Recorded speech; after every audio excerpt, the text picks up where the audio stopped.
Anak. Anak, pasensya na. Hindi talaga ako yung tunay mong nanay.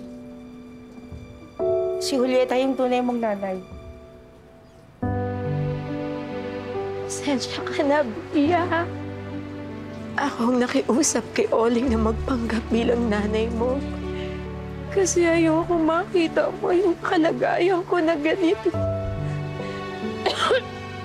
Bia, tulad ng sakit na naramdaman mo nung nawala si Violeta.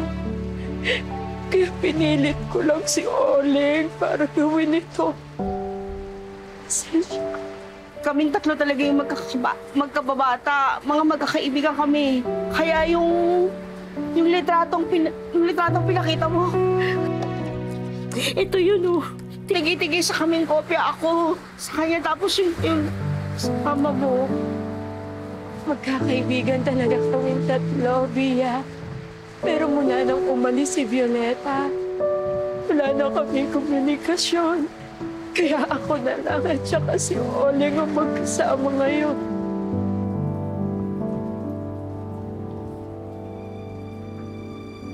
Bia,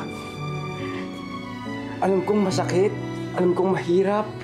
Hindi ko alam kung paano, pero gusto ko malaman mo na nandito lang ako para sa'yo. Bia, sana kung... Kiko, pagsalitain mo muna ako.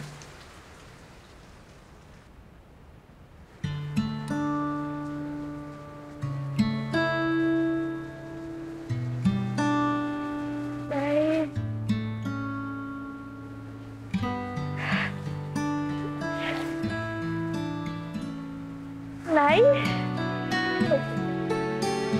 Alam niyo po, nung una, nung namatay po si Mami, akala ko po it's the end. Akala ko wala na.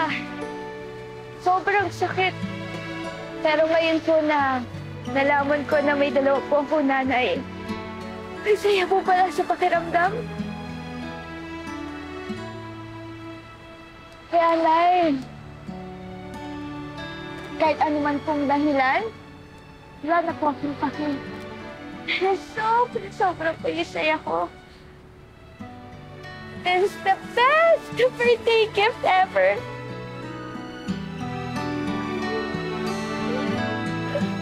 Happy birthday, Bia!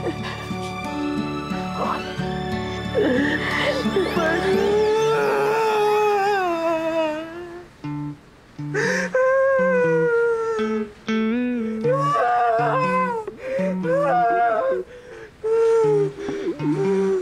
Gusto mong tissue?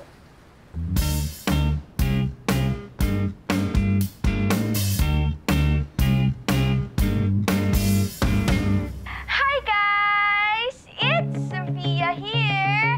I'm with my nanay and my nanay Oling. So ayun guys, alam nyo, tama nga kayo. Tama kayo na isang malaking adventure nga talaga yung pag-uwi ko dito sa Pilipinas para hanapin ko yung totoo kong nanay. At, syempre, napakaswerte ko dahil tatlo ang nanay ko! Oh.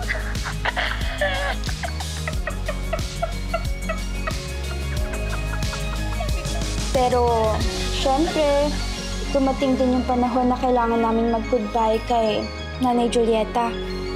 Pero kahit wala na siya, we're still happy dahil may nabuo kaming memories kasama siya. At ngayong magkasama na kami ni Nanay Olivia, kami naman ang bubuo ng mas marami pang masasayang memories sa Canada. Ano, Nay? Are you excited na ba? Anak, first time ko mag-aeroplano. Si Pansin! Biro mo, mapupuntahan ko na rin ang pinuntahan ng nanay mo. Nay, alam mo, super ganda doon. As in. So, go. Uy, Bia. go! Ready na kayo? Andiyan na yung taxi sa labas. Kiko, huwag mo pababayaan ng bahay namin ni Julieta, ha? Bahala. True! Tsaka, you have a new house.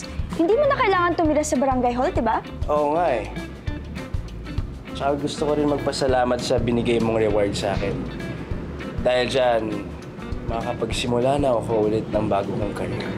Career? Hoy, may bago ka ng trabaho? Oo naman. Oh. Isa na ako ngayong vlogger. Oh. Wow! Vlogger. Oh, Diba? oh, pindutin mo muna. Ayan. Oh, yan. Pala yun. Oo, ganun yun dapat. Ayaw, Ayan, talaga ayan. kita eh. Hi guys! Ako nga pala si Kiko Chinito. Don't forget to like, comment, and subscribe. O, mag-hi naman kayo! Hi! Si Kiko Chinito! Kiko Chinito! O, Kiko Chinito! mag-iingat kayo sa Canada. Oh! Miss ko kayo, ha?